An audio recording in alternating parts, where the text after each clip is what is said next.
Hey, what's up? I got some more lore content for you guys. I wanted to update my beginner guide from a little over a year ago, since a few big changes have happened since then. If you are a new player and don't know where to begin, feeling overwhelmed by all the menus, or you want some quick tips to get a jump start on other new players, then this video is for you. Hello, my name is Tempo. I've hit Master Tier every season since the beta, even hitting Rank 1 multiple times on the North American ladder, and I will be your guide to Legends of Runeterra.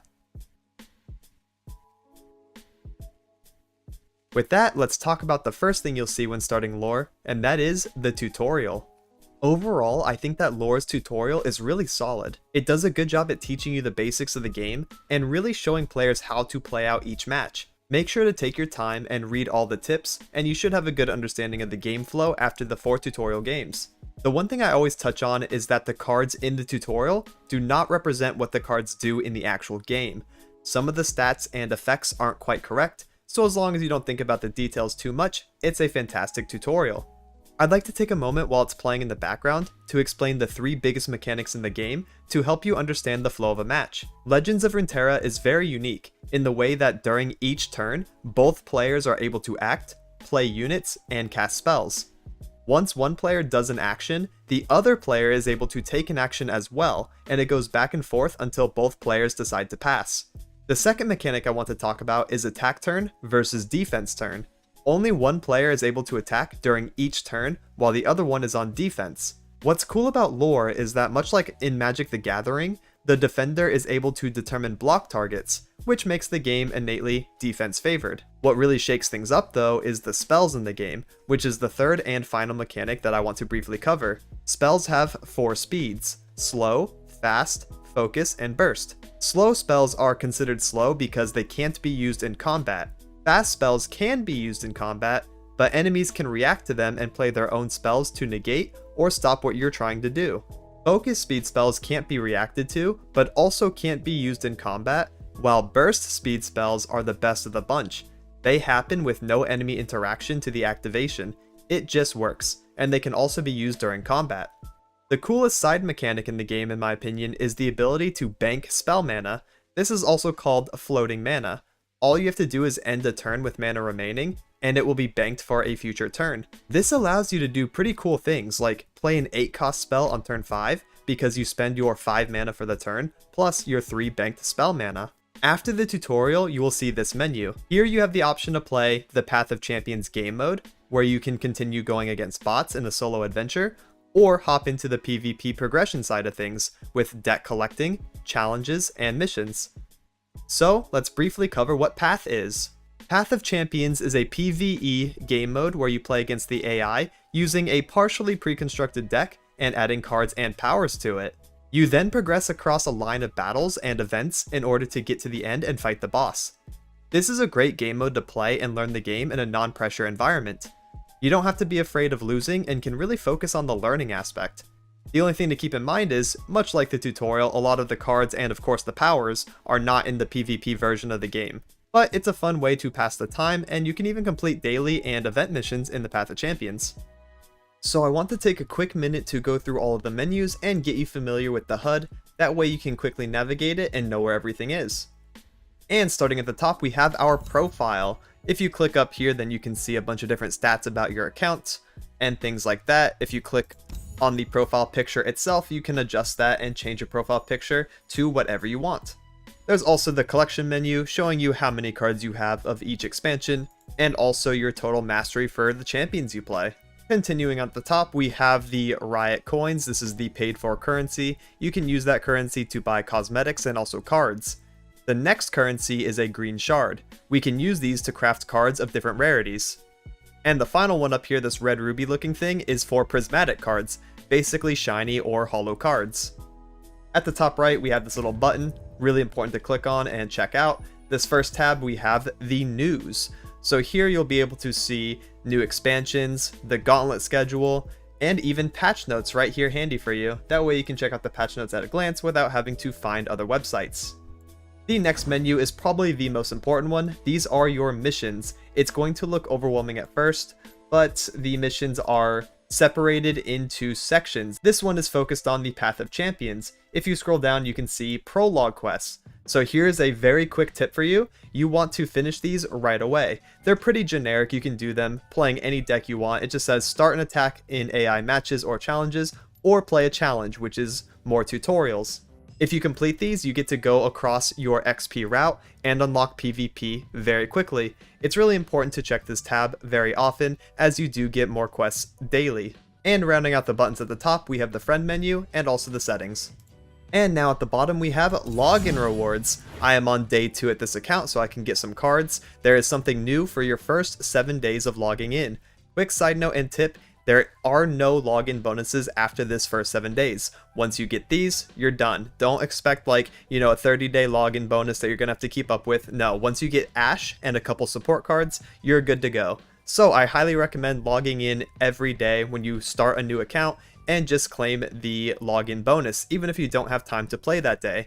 That way, when you do have time, you'll have extra resources to work with.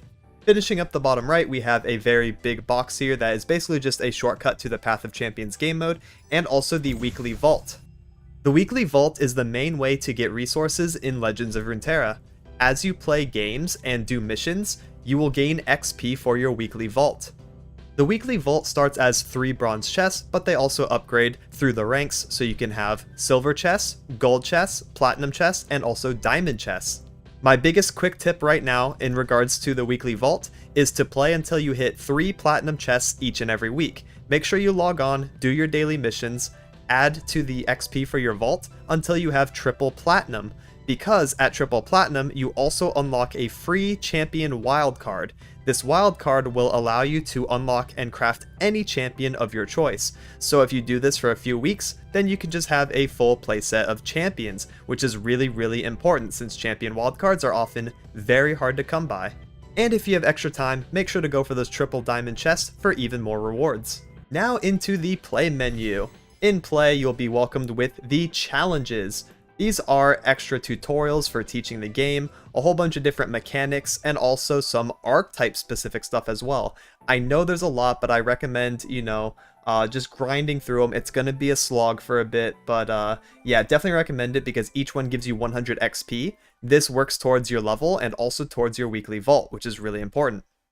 And then we have the versus AI, where you can pick one of your pre-built decks and play against the bots. On the left side, we have another quick shortcut to Path of Champions, and then we have the labs.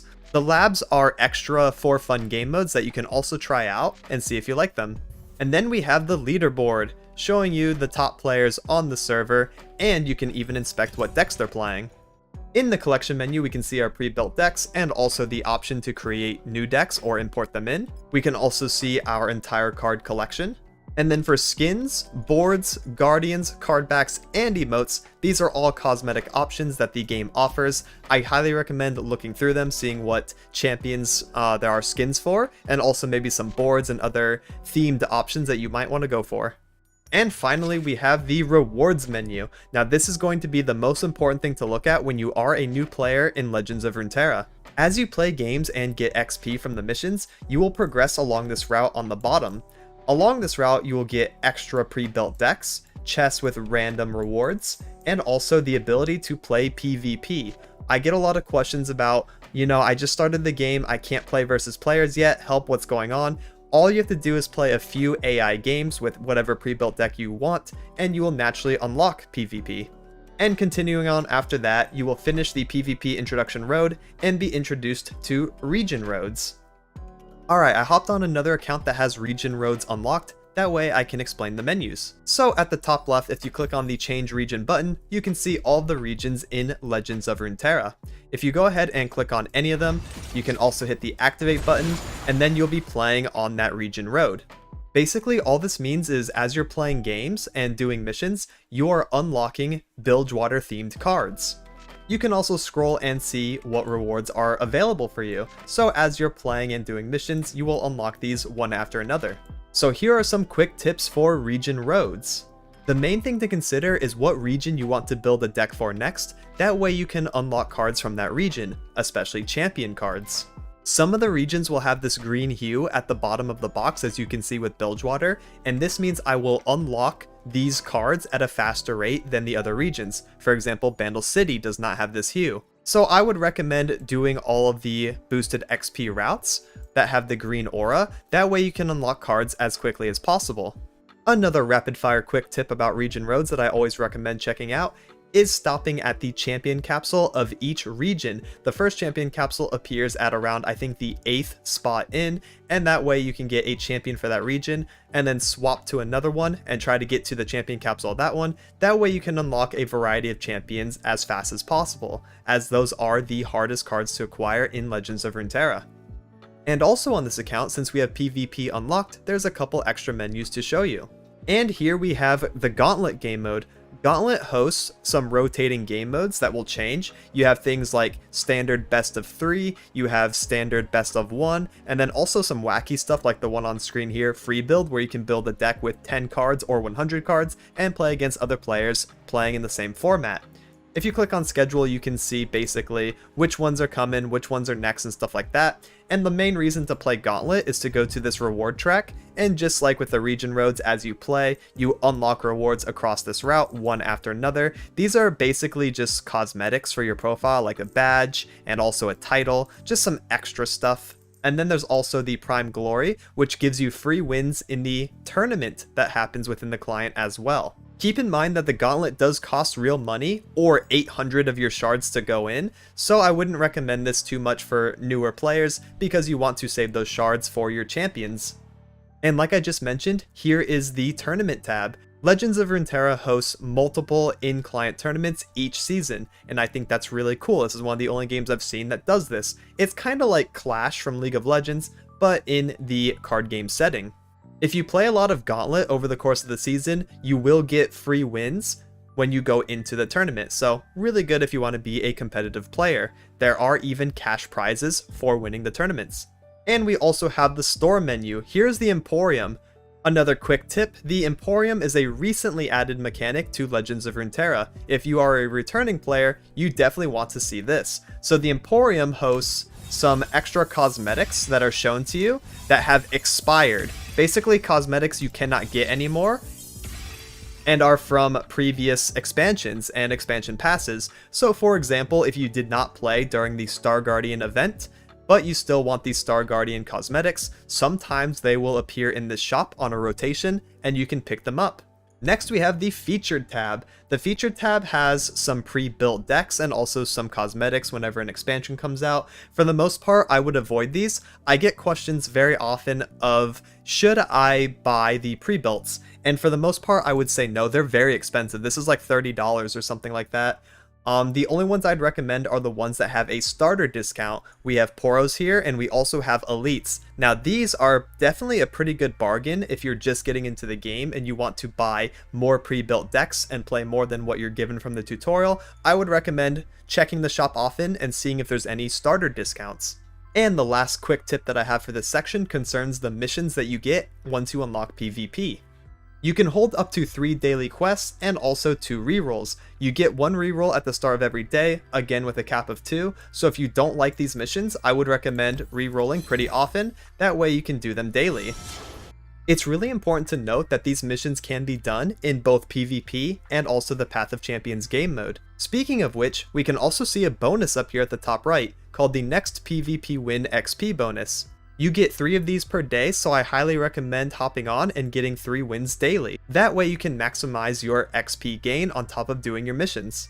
So here's where the secret side note comes in. This bonus also exists for Path of Champions, so if you play and win 3 Path of Champions matches, you will get the extra XP as well as if you did 6 of your daily wins.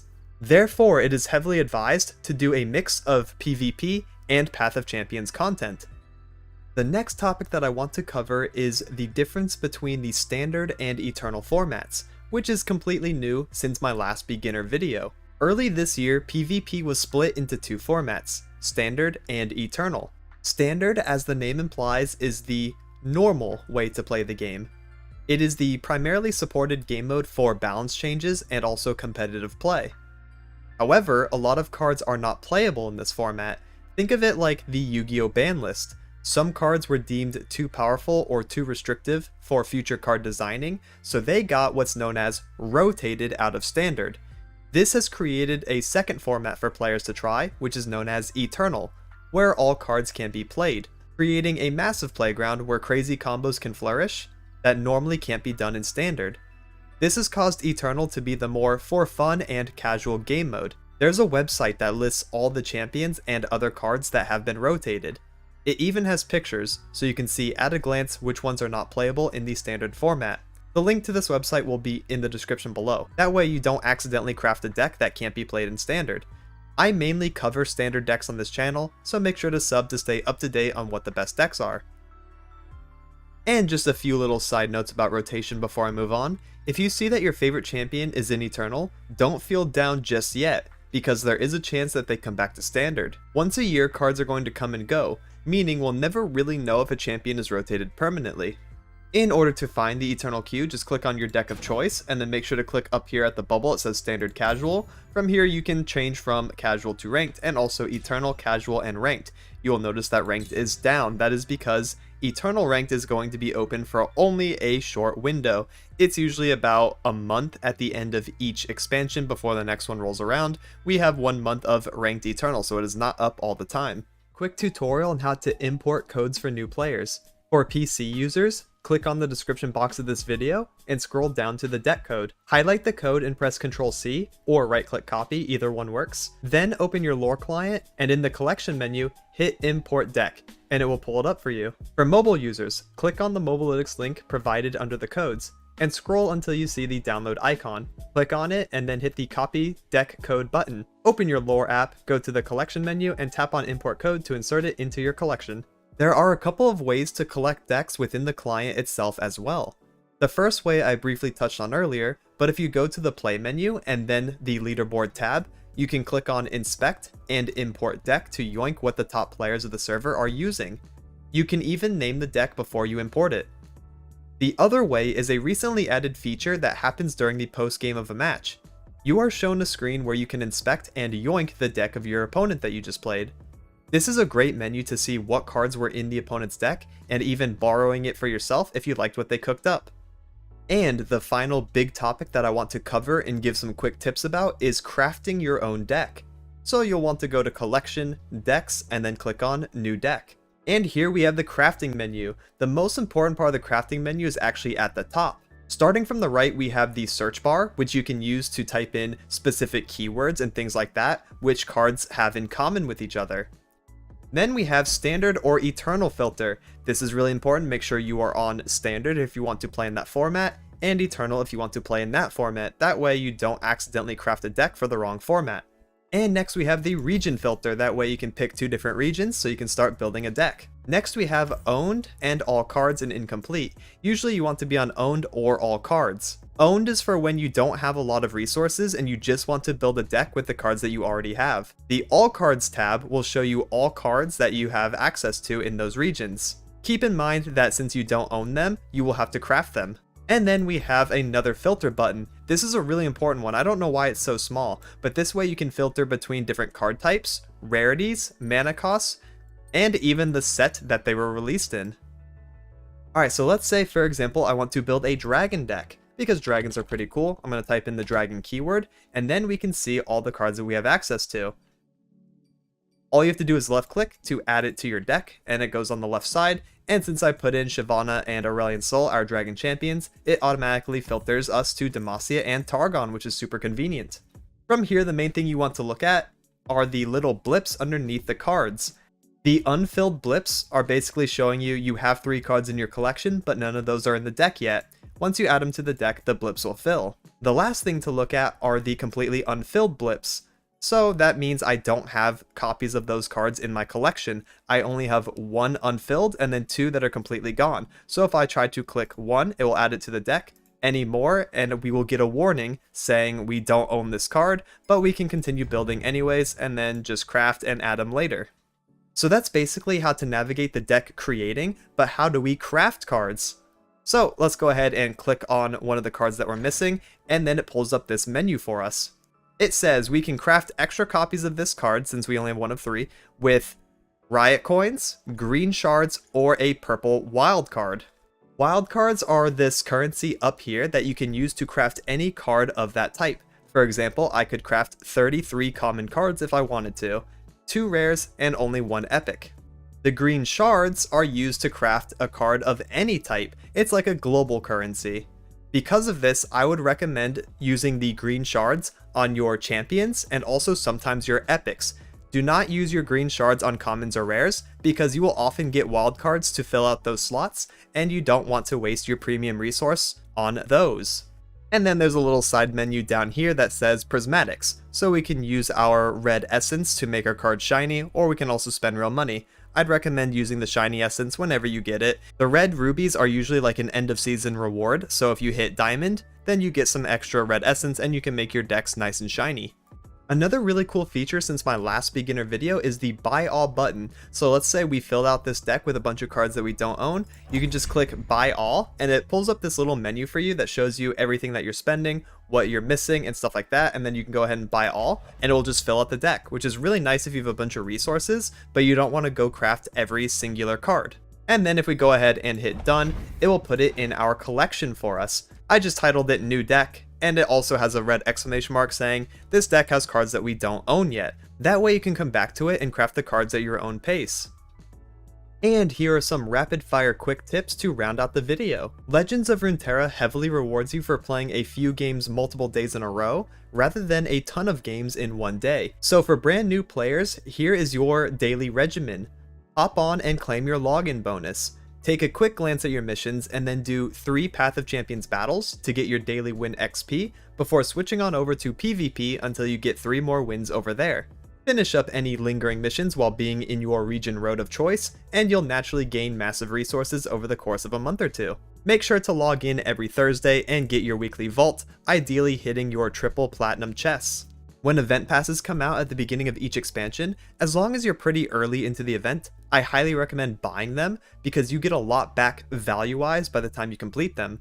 Also, make sure to play every single one of your pre-built decks you get early, that way you can see which cards you like and also find out your playstyle. The decks offer a wide range of champions and strategies, so it's important to try them all.